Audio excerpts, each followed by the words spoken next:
Akbar, Allahu Akbar, Allahu Akbar, Allahu Akbar, Allahu Akbar, Allahu Akbar, Allahu Akbar, Allahu Akbar, Allahu Akbar, Allahu Akbar kabira, walhamdulillahi katsira, wa subhanallahi bukratan wa asila.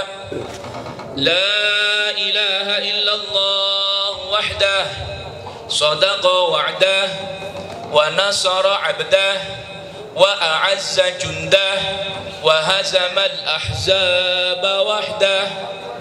La ilaha illallah wa la na'budu illa iyyah mukhlishina lahud-din walau karihal kafirun walau karihal musyrikun.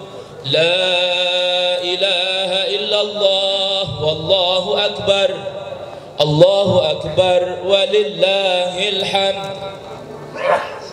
Alhamdulillah al-qail fi kitabihil karim ar-rahmanu 'allama al-Qur'an khalaqal insan 'allamahul bayan. Ashhadu an la ilaha illallah wahdahu la syarika lah Ar-Rahimur Rahman, wa ashhadu anna sayyidana Muhammadan abduhu wa rasuluhu sayyidu waladi Adnan. Allahumma salli wa sallim wa barik ala sayyidil mursalin wa imamil muttaqin wa habibi rabbil alamin wa qaidil ghurril muhajjalin wa syafi'il mudhnibin sayyidina wa maulana Muhammadin wa ala alihi at-tahirin wa ashabihi al-akramin wa baqiyati as-sahabati wat tabi'in wa man tabi'ahum bi ihsanin ila yaumiddin. Amma ba'd, fa subhanaka la ilma lana illa ma 'allamtana innaka antal alimul hakim wa la haula wa la quwwata illa billahil aliyyil azim. Fa ya ibadallah ittaqullaha haqqa tuqatih wala tamutunna illa wa antum muslimun. Ma'asyiral muslimin wa zumratal mu'minina rahimakumullah. Puji syukur patut dan seharusnya sering kita ucapkan, sering kita lantunkan kalimat alhamdulillah atas berbagai macam nikmat yang tiada terbilang, nikmat yang tiada terhitung, anugerah yang tiada terbilang, rahmat yang tiada terhitung.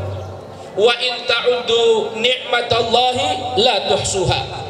Bila kalian ingin mencoba menghitung, membilang satu saja nikmat Allah tabaraka wa ta'ala, kalian tidak akan mampu untuk menghitungnya. Ma'asyiral muslimin rahimakumullah, selain kita dianjurkan dan seharusnya serta sepatutnya di setiap waktu memperbanyak mengucap alhamdulillah dalam setiap keadaan, dalam setiap kondisi, karena hal ini sejalan dengan kehendak Allah tabaraka wa ta'ala, sebagaimana disebutkan dalam kitab Al-Qirtas, diriwayatkan oleh Al-Imam At-Tabarani, baginda Rasul sallallahu wasallam wa baraka alaihi wa ala alihi bersabda dalam sebuah hadis qudsi, beliau menceritakan firman Allah tabaraka wa taala. Allah berfirman, ahlu dzikri ahlu mujalasati, ahlu dzikri ahlu mujalasati, orang-orang yang selalu berzikir padaku, mengingat-ingat diriku, menyebut-nyebut namaku, orang tersebut adalah teman dudukku. Allahu Akbar. Maukah kita masuk golongan yang Allah sebutkan bahwa kita menjadi teman duduk Allah subhanahu wa ta'ala? Allah akan selalu bersama kita bila kita sering menyebut, mengingat nama Allah subhanahu wa ta'ala. Kemudian yang kedua kata Allah, wa ahlu syukri ahlu ziyadati, orang yang pandai bersyukur padaku, yang selalu mensyukuri nikmatku, yang menggunakan segala nikmatku untuk dikembalikan padaku. Nikmat diberikan dapat melihat, digunakan untuk melihat yang diridhai oleh Allah. Nikmat dapat mendengar, digunakan untuk mendengar yang Allah ridhai. Nikmat dapat berjalan, langkahkan kaki ke tempat yang Allah ridhai. Nikmat diberikan jabatan, amanahnya selalu dijaga untuk yang Allah ridhai. Nikmat diberikan istri dan anak, menjaga mereka agar selalu dekat dengan Allah Subhanahu wa taala. Maka kata Allah, humu ahlu ziyadati, orang-orang yang bersyukur seperti ini akan selalu mendapatkan tambahan dariku. La in syakartum la azidannakum. Yang ketiga,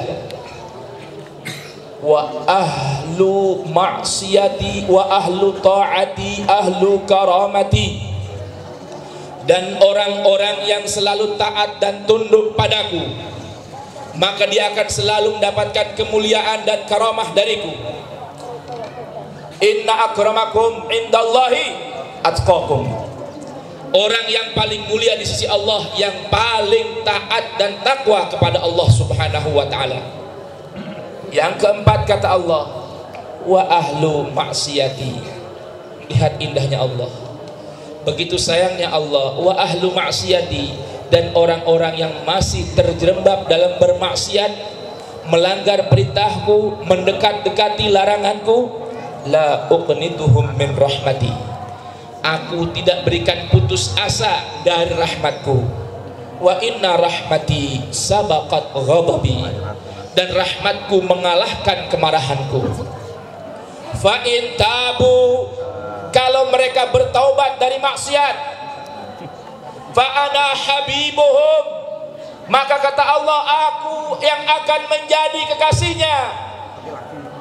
Fa illam yatubu fa ana tabibuhum, bila orang yang suka bermaksiat belum lagi bertaubat padaku, maka aku akan menjadi dokter yang akan menyembuhkan penyakitnya. Allahu akbar, Allahu akbar, walillahil hamd. Indahnya Allah Subhanahu wa taala. Ma'asyiral muslimin rahimakumullah. Selama 1 bulan kita ditempa dalam sebuah karantina, dalam sebuah pendidikan yang bernama Ramadan, kampus Ramadan, yang mana inti dari Ramadan adalah 3 perkara. Yang pertama, siam di kala siang, qiyam di kala malam, diam sejak siang hingga malam. Siam, menahan diri, menahan nafsu, menahan syahwat, menahan amarah, menahan kemungkaran, sehingga baginda Rasul sallallahu alaihi wasallam memberikan sebuah formula.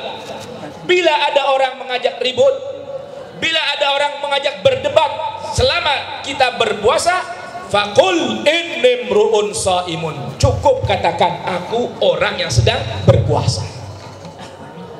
Menahan diri di kala siang, wa qiyam, dan selalu mengisi malam, bangun di kala malam, laksanakan sholat tarawih, jangan tinggalkan witir, bangun bertahajud, karena tahajud adalah nafilatan laka, asa an yab'atsaka rabbuka maqaman mahmuda.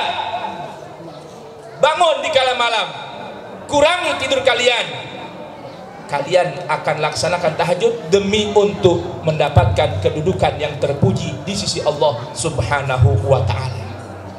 Setiap orang yang ingin meraih kesuksesan dunia dan akhirat, malam jangan pernah tidur, malam kurangi tidur, bangun di kala malam, laksanakan tahajud, munajatlah kepada Allah Subhanahu wa ta'ala. Dan yang ketiga adalah diam. Diam, bahasa Indonesia berarti tidak berbicara. Namun diam pun diambil dari kata bahasa Arab diamun dimatun daimah, yaitu konsisten, berkesinambungan dalam berpuasa, menahan diri, dan qiyam di waktu malam. Jadi hasil pendidikan Ramadan ini akan tampak 11 bulan setelah Ramadan. Bila di bulan Ramadan ia bisa menahan lapar, bila di bulan Ramadan ia bisa menahan amarah, bila di bulan Ramadan ia bisa menahan kantuk, ini hasil lulus tidaknya training karantina Ramadan akan tampak 11 bulan setelah bulan Ramadan. Ini yang Allah inginkan. Mengapa? Karena dengan berpuasa kita menonaktifkan hal-hal yang dibolehkan oleh Allah di kala siang, mengurangi penggunaan mata untuk bangun di waktu malam. Ini tidaklah beda dengan kita mengisi baterai gadget kita, baterai alat komunikasi kita dalam keadaan off. Jangan cas baterai kita dalam keadaan on, nanti baterainya cepat bocor. Agar apa? Agar baterai keimanan ini dapat kita gunakan selama 11 bulan setelah bulan Ramadan. Bila setiap Ramadan kita berlomba-lomba iktikaf, berlomba-lomba mabit, berlomba-lomba tahajud, yang katanya mencari malam 1000 bulan. Namun bila selepas Ramadan tidak lagi bertahajud, bila selepas Ramadan tidak lagi melaksanakan witir, bila selepas Ramadan tidak bersedekah, bila selepas Ramadan tidak kuat menahan lapar, maka nilai kelulusan dari sekolah Ramadan masih diberikan tanda tanya. Ma'asyiral muslimin rahimakumullah. Ramadan menjadi istimewa bukan karena adanya puasa, bukan karena kewajiban puasa. Ramadan menjadi bulan yang istimewa karena di dalamnya ada turun kitab suci Al-Quran. Lihat Al-Baqarah 185. Allah berfirman, Syahrul Ramadan alladzi unzila fihi al-Quran hudan linnas wa bayyinatin minal huda wal furqan. Inna anzalnahu, yaitu Al-Quran. Inna anzalnahu fi lailatul qadr wa ma adraka ma lailatul qadr. Lailatul qadri khairum min alfi syahr. Lihat ini Al-Baqarah 185 dan surat Al-Qadar. Ada di bulan Ramadan satu malam yang berharga 1000 bulan. Barangkali banyak dari kita yang berlomba-lomba beriktikaf di masjid A, berangkat mabit di masjid B, bertahajud di 10 yang akhir, itu merupakan kebaikan. Namun banyak dari kita yang lalai bahwa ini adalah merupakan strategi market Allah Subhanahu wa taala agar orang mau melihat inna anzalnahu fi lailatul qadar. Adanya malam Lailatul Qadar yang senilai seharga 1000 bulan, seakan kita mendapatkan nilai ibadah 83 tahun, bukan karena malamnya, namun karena diturunkannya Al-Quran. Kalau boleh, mari saya ajak Anda merenung dan menganalogikakan. Malam Lailatul Qadar, bahasa market kita sekarang adalah night atau midnight sale. Limitnya hanya ada sampai fajar, hatta matla'il fajar. Begitupun midnight sale juga ada time limitnya. Yang ketiga, yang kita cari sebenarnya bukan Lailatul Qadar yang seharga 1000 bulan, bukan. Karena midnight sale Lailatul Qadar 1000 bulan ini adalah sale-nya, diskon besar-besaran. Namun barang yang mau kita ambil, yang mau kita beli di malam sale tersebut, itulah Al-Qur'annya. Ayo kita renungkan, kira-kira kita berangkat ke mall, ketika ada pengumuman, pemberitahuan ada midnight sale dari jam 8 hingga jam 12 malam, diskon besar-besaran, sebuah handphone yang berharga 10 juta diskon hingga 3 juta. Kita mau cari 3 jutanya, apakah mencari handphonenya? Yang mau kita cari adalah handphonenya, bukan harganya saja. Inilah salah kaprahnya kita. Yang kita cari harganya saja 1000 bulan, tapi Al-Qur'annya kita tinggalkan.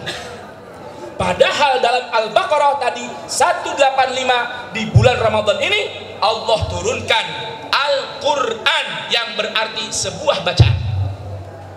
Bacaan ini apa isinya?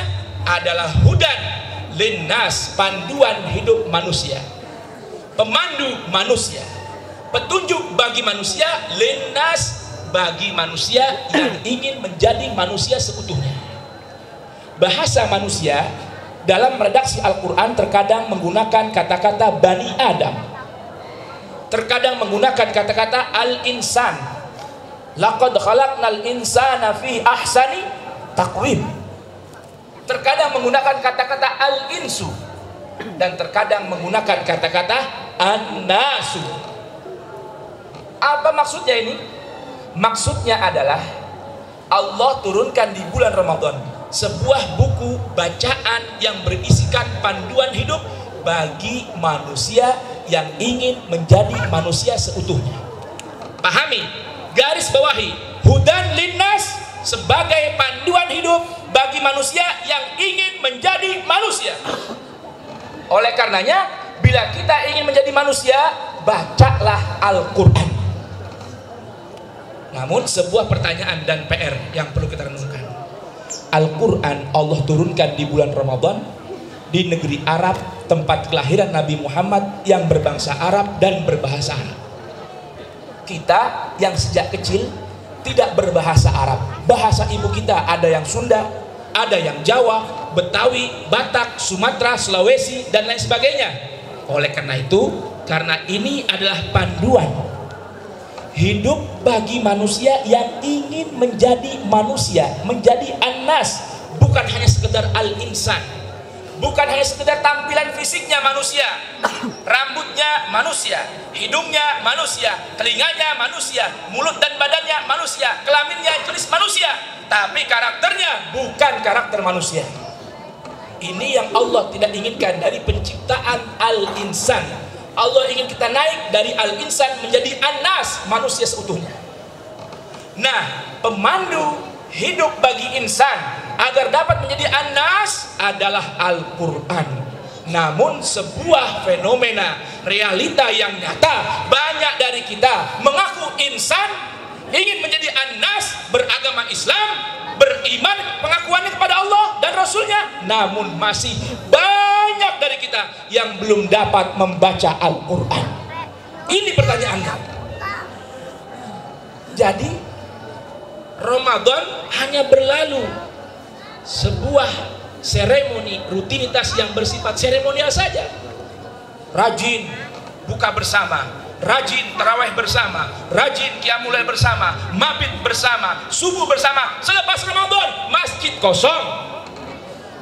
Selepas Ramadan rumah tidak terdengar lagi bacaan Al-Quran. Lalu di mana kita akan menjadi manusia seutuhnya? Sedangkan Allah Subhanahu wa taala berfirman, "Walaqad dzara'na li jahannama katsiran minal jinni wal ins." Sungguh telah kami siapkan tempat dalam api neraka jahanam bagi mayoritas penghuninya yang berasalkan minal jinni, dari bangsa jin, wal insi, dan bangsa manusia. Bukan wanas, tapi al-ins. Yang bagaimana kata Allah? Lahum qulubun la yafqahuna biha. Mereka punya hati namun tidak mau merenung, tidak mau berpikir. Walahum a'yunun, punya mata tapi tidak mau menggunakan matanya untuk melihat kebenaran. Walahum adhanun, punya telinga, tidak gunakan pendengarannya yang baik. Kenapa? Karena jauhnya mereka dari Al-Quran. Ini PR-nya. Selepas Ramadan, ayo yang mengaku beragama Islam, anak-anak kah, remaja kah, dewasa kah, ibu-ibu, bapak-bapak, anak gadis, orang tua, pertanyakan diri kita, sudahkah kita dapat membaca Al-Quran? Mengapa? Lihat, saya analogikan sekali lagi. Saya ajak Anda merenung sekalian, hadirin rahimakumullah. Bagaimana kalau kita sudah membeli handphone, membeli AC, mobil baru, motor baru, pasti ada buku panduan untuk mendapatkan garansi dari pabriknya. Lalu kalau kita tidak bisa baca buku panduannya karena tidak berbahasa kita, bisakah kita memanfaatkan buku panduan tersebut? Tentunya tidak bisa. Nah, bagaimana Allah turunkan buku panduan hidup bagi manusia agar manusia tidak menjadi binatang dalam sifat dan karakter serta perilakunya? Allah berikan Al-Quran sebagai pemandunya, namun kita belum banyak yang bisa membaca Al-Quran. Inna lillahi wa inna ilaihi raji'un. Mungkin banyak juga dari kita yang sudah bisa membaca Al-Quran, namun banyak juga yang belum bisa memahami makna yang terangkum dalam Al-Quran. Mari kita introspeksi diri kita. Kita belajar untuk kembali kepada Al-Quran. Kembali kepada Al-Quran. Belajarlah Al-Quran. Al-Quran sudah Allah jamin mudah untuk dipelajari, mudah untuk dihafal. Jangan pernah tertipu dengan ucapan, pandangan sebagian orang, oh Al-Quran sulit dipahami. Kalau Anda belajar Al-Quran, Anda tidak paham, akan mudah terjerumus dalam lautan dan tidak bisa keluar lagi. Sedangkan Allah berfirman dalam surat Al-Qamar, walaqad yassarnal qur'ana lidzikri fahal min muddakir. Sungguh betul-betul telah kami mudahkan Al-Quran untuk diingat, untuk dihafal, untuk dipelajari. Fahal min muddakir. Kembali kepada kita, mana dari kita yang mau belajar, menghafal dan merenungkan Al-Quran tersebut. Allahu Akbar, Allahu Akbar, walillahil hamd. Ma'asyiral hadirin rahimakumullah. Oleh karenanya Allah Subhanahu wa taala dalam surat Thaha berfirman, wa'mur ahlaka bis salati wastabir 'alaiha la nas'aluka rizqan nahnu narzuquk wal 'aqibatu littaqwa. Perintahkan anakmu, istrimu, keluargamu untuk mengerjakan salat.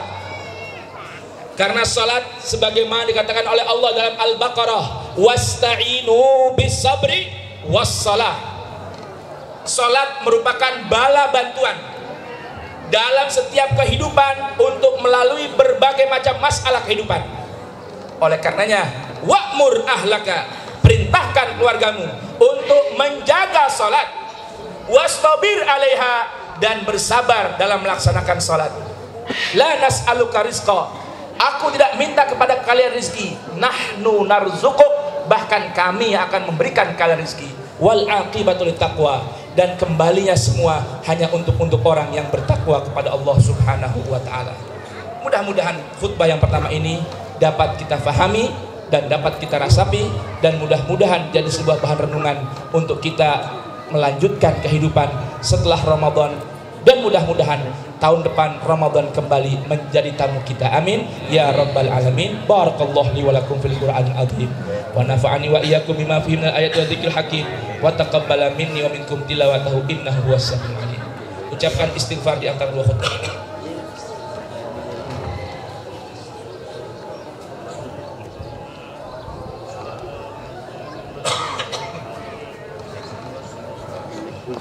Innal hamdalillah nahmaduhu wa nasta'inu wa nastahdi wa na'udzu billah min syururi anfusina wa min sayyiati a'malina.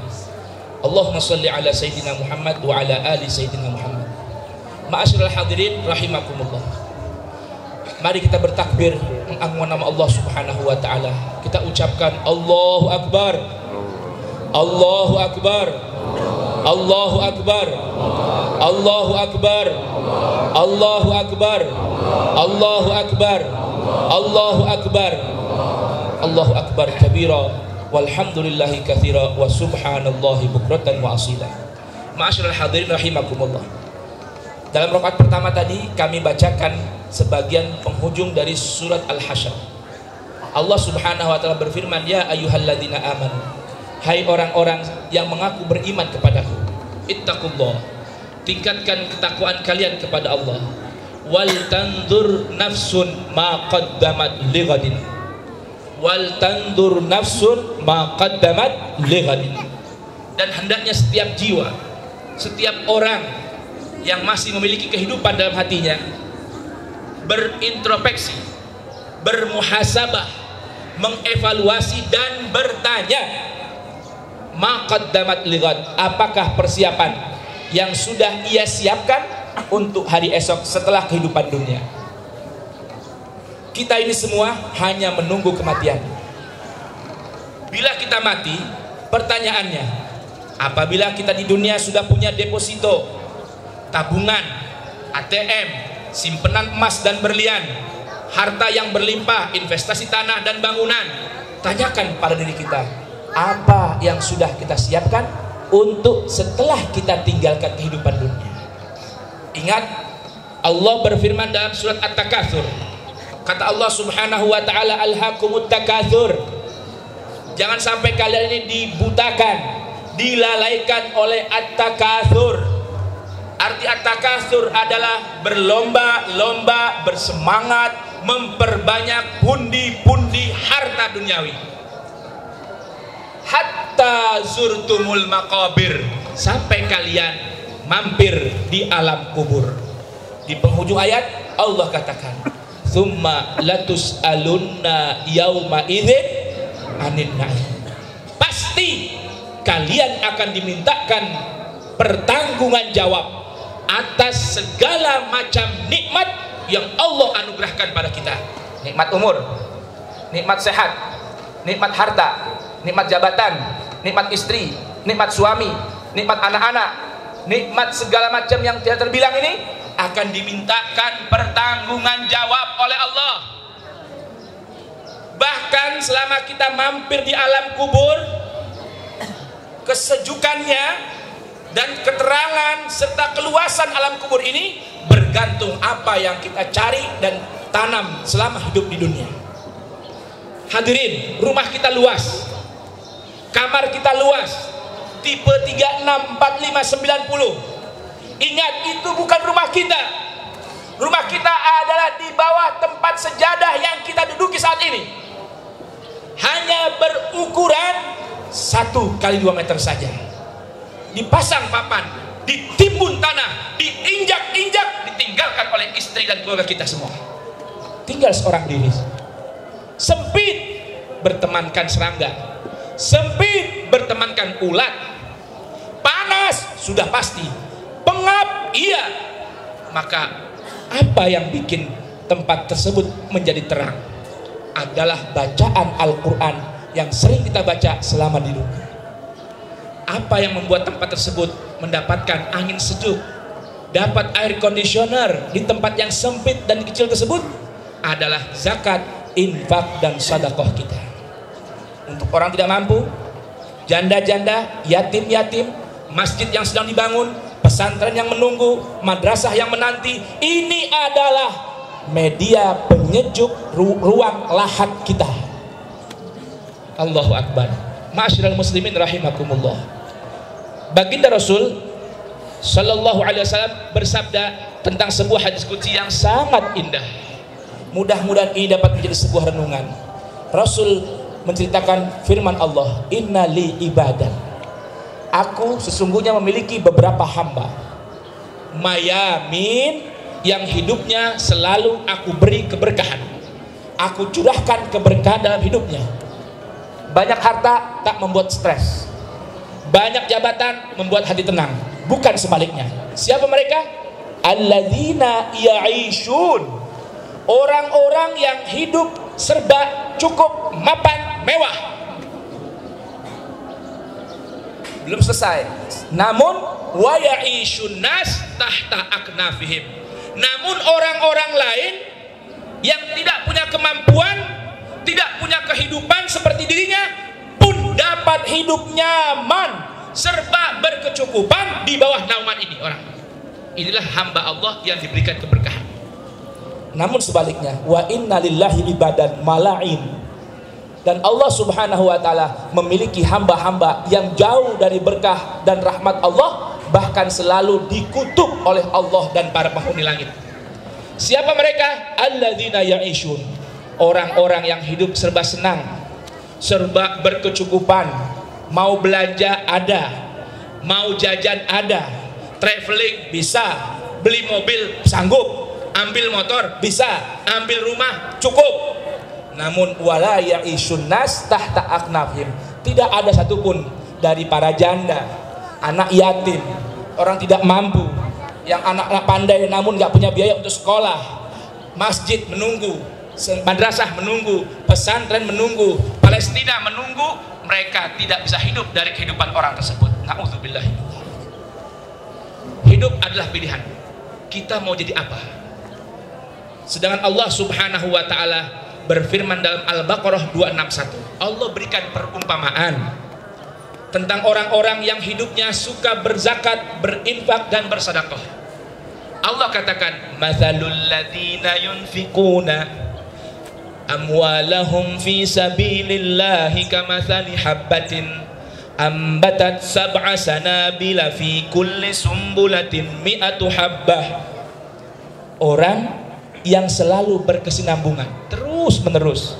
Perhatikan dalam Al-Quran, perintah sholat tidak pernah lepas dengan zakat, infak dan sedekah. Aqimus sholata wa atuz zakah. Walladzina yuqimuna sholata wa mimma razaqnahum yunfikun. Tidak pernah lepas. Sehingga para ulama mengatakan, memahami ayat ini, kalau seseorang menjaga sholat 5 waktu sehari minimal 5 kali, maka dia pun harus berinfak sehari 5 kali agar masuk dalam kategori walladzina yuqimuna sholata wa mimma razaqnahum yunfikun wa ulaika humul muflihun. Mereka adalah orang-orang yang beruntung. Siapa? Yang selalu menjaga sholat 5 waktu berjamaah di masjid dan selalu berinfak di setiap waktu. Allahu Akbar. Gambarannya seperti apa kata Allah? Seperti orang yang menanam satu buah biji, butir.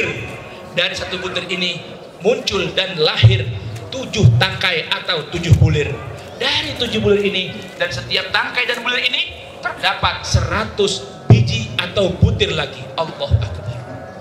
700 lipat dibalas oleh Allah sekali kita berinfak di jalan Allah Subhanahu wa ta'ala. Ayo, Anda yang memiliki penghasilan, profesi melebihi kebutuhan pokok, infakkan, zakatkan, sedekahkan kepada golongan yang sudah Allah gambarkan dalam Al-Quran. Apalagi lilladzina uhsiru lil fuqara illadzina uhsiru fi sabilillah la yastati'una darban fil ardi. Apalagi saudara-saudara kita yang sedang berada di Palestina, mereka tidak sanggup mencari kerja dan usaha untuk makan karena sibuk dengan jihad fi sabilillah. Ini orang-orang yang mendapatkan prioritas dari Al-Quran. Lihat Al-Baqarah 273. Ma'asyiral muslimin rahimakumullah. Kalau Anda masih bingung, masih ragu tentang infak, mari saya ajak Anda beranalogika. Seseorang yang rela tulus karena keimanan mencari ridha Allah untuk selalu berkesinambungan zakat, infak dan sedekah adalah orang-orang yang diangkat oleh Allah derajatnya dari sekedar insan lalu anas menjadi al-qasim atau distributor rahmat, rizki, anugerah, kemurahan Allah. Apakah kita tidak bangga menjadi distributor Allah? Allah yang menyuplai rahmat, Allah yang menyuplai rizki, Allah yang menyuplai ampunan, Allah yang menyuplai kemurahan. Kita menjadi distributornya. Allahu Akbar, walillahilhamd. Dengan kita berzakat, berinfak, bersedekah, maka kita terangkat derajat kita menjadi seorang wakil, agent, distributor Allah di alam dunia untuk menebar rezeki rahmat kepada sesama. Berapa yang harus kita keluarkan dari penghasilan kita yang punya kontrakan, yang punya kos-kosan, yang punya penghasilan, karyawan tetapkah itu, yang berniaga, berapa yang harus kita keluarkan? Berapa? Berapa? 2,5% kecil untuk masuk ke surga. Hadirin kalian, minimal berapa yang harus kita keluarkan? 2,5%. Kata siapa? Kata Ustadz, Kiai? Kata buku fikih? Lihat kata Al-Quran. Allah yang berfirman, i'lamu annama ghanimtum min syai'in falillahi khumusahu walirrasuli walidhil qurba wal yatama wal masakin wabnis sabili in kuntum amantum billah. Ketahuilah, hai kaum muslimin yang mengaku beriman kepada Allah, yang Allah sudah perintahkan dalam Al-Baqarah 267 untuk menginfakkan segala penghasilan yang berasal dari potensi diri kita dan segala penghasilan yang berasal dari potensi alam dan kekayaan alam semesta ini. Allah suruh dalam Al-Anfal ayat 41, keluarkan. Ketahuilah annama ghanimtum, segala keuntungan yang kalian hasilkan, komisi, kos-kosan, kontrakan, ruko, gaji, sawah, kebun, ladang coklat, ladang lada, saham, dan lain sebagainya. Berapa yang Allah suruh kembalikan dan Allah beritahukan, i'lamu, bahwa itu milik Allah. Fa anna lillahi khumusahu, maka milik Allah dari segala keuntungan yang kalian hasilkan, milik Allah adalah 1/5 atau 20%. Ini minimal kata Al-Quran. 2,5% hanya berlaku pada emas dan perak saja. Pada investasi yang tidak produktif, yang punya tanah kosong di Jawa, yang punya tanah tidak digarap di Puncak, di Parung, di Bogor, di Jakarta, punya emas berputar setahun, tidak kita gunakan, disimpan saja di berangkas atau taruh, dititipkan di bank, maka 2,5% keluarkan dari perhiasan tersebut. Begitupun yang punya berlian, permata. Namun setiap penghasilan dari hasil komoditi dan produktivitas, Allah harus minta untuk keluarkan dan suruh beritahukan itu milik Allah. Fa anna lillah, maka sesungguhnya itu milik Allah. Berapa? 20% yang harus kita kembalikan kepada Allah. 2,5% kita keluar dari penghasilan kita, berarti agama Islam tidaklah adil.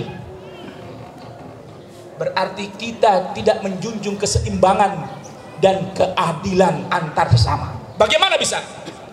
Lihat, hitung, renungkan. Kalau seorang petani yang bercocok tanam di sawahnya, menanam dengan modal bibit, pupuk, garapan, menghutang kepada tengkulak sampai nanti panen 3-4 bulan atau 6 bulan dari 1 hektar sawahnya, mendapatkan 6 ton kotornya, setelah dibuang gabahnya hanya menghasilkan 3 ton. 3 ton dikali 10.000 baru 30 juta. Berapa zakat yang dikeluarkan setelah dipotong dari 30 juta sebesar biaya selama menunggu 3 bulan? 5 juta, tinggal 25 juta. Zakatnya minimal 10% bila disirami dengan air hujan, 5% bila dimodalkan dengan irigasi dan pompa untuk pengairan. 10% dari 25 juta, 2,5 juta. Dia menunggu selama 3 bulan, ada yang 6 bulan harus mengeluarkan zakat 2,5 juta, sedangkan penghasilan kita ada yang 10 juta, kebutuhan kita 5 juta, lalu sisa 5 juta, 2,5%-nya berapa? Hanya 125.000. Di mana keadilan? Setiap bulan menerima hasil. Belum lagi yang punya profesi sebagai dokter, gaji rutin sudah pasti, tindakan sudah dapat, kunjungan tambahan, resep apalagi. Sebulan bisa menerima 50 juta, hanya dikeluarkan 2,5%. Di mana pintu surga? Allahu Akbar. Mari kita kembali kepada Al-Quran. Al-Quran sudah berikan statement-statement yang jelas, terperinci tentang zakat, infak, dan sedekah. Lihat Al-Baqarah 219. Allah berfirman, yas'alunaka ma'adha yunfikun. Wahai Rasul, mereka bertanya kepadamu, apa yang harus kami keluarkan? Allah katakan, qulil afwa. Katakan, keluarkan dari kelebihannya saja. Penghasilan 10 juta, kebutuhan 5 juta untuk bayar listrik, rumah, kredit, sekolah, masak, makan, bahan pokok, dan lain sebagainya. Sisa 5 juta keluarkan, paling tidak 20%. Hadirin, hitung dengan benar, renungkan dan camkan dalam benak kita. Dari 5 juta sisa penghasilan kita, kalau kita keluarkan 20% ataupun 10% bila kita gambarkan atau kiaskan dengan pertanian, 20% hanya 1 juta rupiah. 4 juta taruh di kantong, 4 juta taruh di tabungan, 4 juta taruh di berangkas, 1 juta dibagi 8 golongan penerima zakat, infak dan sedekah, hanya 125.000. Allahu Akbar. Di mana keadilan kita kalau hanya mengeluarkan 2,5% dari setiap penghasilan kita? Ma'asyiral muslimin rahimakumullah. Saudara-saudara kita di Palestina menunggu, Masjid Al-Aqwa menunggu. Yang Nabi katakan dalam hadis yang sahih riwayat oleh Imam Muslim, ban bana masjidan lillah, siapa orang yang membangun masjid karena Allah, banallahu lahu baitan fil jannah. Allah akan buatkan dan bangunkan villa megah buat dirinya di surga Allah Subhanahu wa taala. Namun ini semua kembali kepada keimanan, bukan kepada hitung-hitungan. Hadirin sekalian, Al-Imam Ali karramallahu wajhah pernah menyampaikan 3 tingkatan manusia dalam beribadah. 1, yang beribadah karena mencari surga, inilah ibadahnya para pedagang. Yang kedua, beribadah karena takut siksa dan api neraka, inilah ibadahnya pekerja paksa. Dan yang ketiga, orang yang beribadah karena cinta kepada Allah dan yakin dalam dirinya kan bahwa Allah patut untuk diibadahi, inilah para pencinta ibadah Allah. Pencinta Allah yang beribadah bukan karena surga dan bukan karena takut api neraka. Hidup adalah pilihan, mau jadi pedagang ataukah pekerja paksa, ataukah menjadi pencinta Allah Subhanahu wa ta'ala. Mudah-mudahan bermanfaat sekalian, amin ya rabbal. Mari kita tadahkan tangan kita, kita tundukkan kepala kita, kita mohon dengan hati yang tulus kepada Allah Subhanahu wa ta'ala. Allahumma salli wa sallim ala Sayyidina Muhammad wa ala ali Sayyidina Muhammad. Ya Allah, ya Tuhan kami, tidaklah kami dapat duduk berkumpul bersimpuh di hadapan bersama saudara-saudara kami kecuali atas izin dan kehendak-Mu ya Allah. Ya Allah, ya Tuhan kami, sebagaimana Engkau telah berikan keringanan untuk kami duduk di hadapan-Mu mendengar pesan-pesan-Mu, ya Allah, ya Tuhan kami, maka terimalah segala amal kami ya Allah.